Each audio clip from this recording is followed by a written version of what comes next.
শৰত আহিলি মনত পৰে নৈপৰীয়া গাঁওখনলৈ। তোমাক চোৱাৰে হেঁপাহতে মোৰ হিয়াৰে হিমবাহ গলে। ব্যস্ততাৰ পাচিৰবোৰ একাষৰীয়া কৰি ঢপলিয়াই ঢপলিয়াই নদী পাৰলৈ আহিছোঁ। নৈ ঘাটবোৰে মোলৈ চাই থাকে, জানোচা এই নৈখন শেষবাৰৰ বাবে পাৰ হৈ ক'ৰবাত মই হেৰাই যাওঁ। প্ৰত্যেক দিনৰ দৰেই আজিও ৰৈ আছে ঘোনাকটিৰ ঘাটত শেষৰ হাত নাওখন।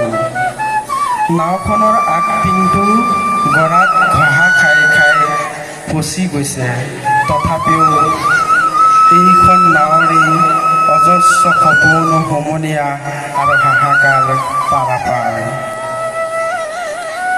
লগিডাল মোলৈ আগবঢ়াই দি গুৰি বঠা টানকৈ ধৰি ঐনিতম জুৰিবলৈ 12 ভাল পাতিৰ আজি নাই।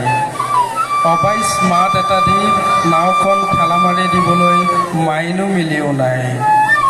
আজীৱন দুখৰ পাচি এটা কঢ়িয়াই কঢ়িয়াই ভাগৰি নপৰা ঘাগৰ ঘাটৰ পোহাৰী পাৰ্বতী খনিকও নাই। সন্ধিয়া হ'লেই কাবাৰ নেতাই উচুপি উচুপি গাঁওখন নিমাও মাও কৰি থকা সেই গাঁওখনো নাই।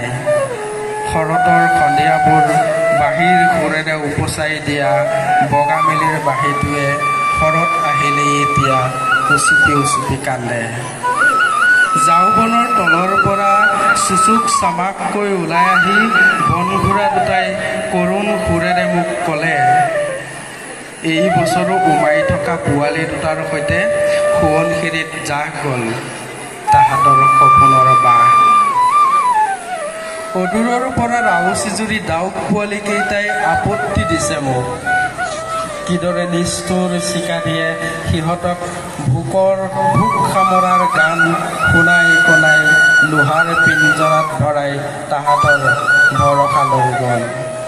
হেৰা আহা আহা মোৰ বুকুৰ নৈ পাৰলৈ আহা, ক্ষমা কৰিব, হেৰা আহা আহা মোৰ বুকুৰ নৈপৰীয়া বেদনাসিক্ত কবিতা শুনাহি।